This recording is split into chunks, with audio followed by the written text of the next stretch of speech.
So we're getting a P0087 check engine light. That means that the fuel rail is not getting enough fuel pressure. So this car does not have a fuel pressure regulator or anything.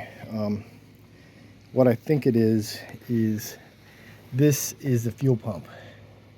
So there's one here on the top of the motor. There's actually a sensor in the rail, which is right there.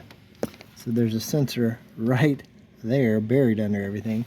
It could be that sensor that's gone bad, but I'm wanting to think it's this.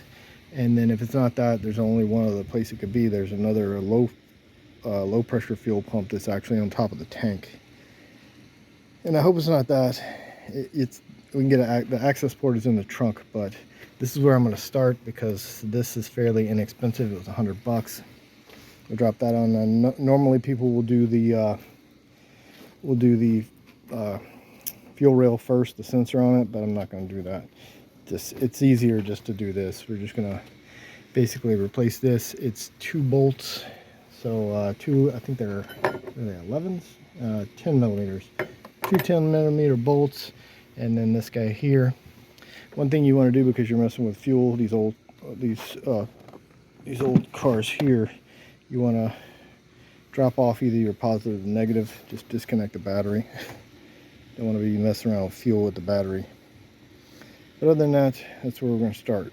So, cool thing is very easy. You know, you got this one clip here, pop it off, slide it down. Just be careful with it. All right, so I got this loose. This one came loose. So the easiest way for me to tell you how to do this is you have to lift this lip up right here, and then you have to press in. There's 2 compression things on each side. You have to press them in and pull, and it'll pop right off. So you remember, I have to press these in. Not many people tell you that, but you got to press those in on the sides. That'll pop that loose. Then once the bolts are out and everything, you should be able to just twist it and pop this out, and then slide the other one in. All right, so let's go ahead and do that.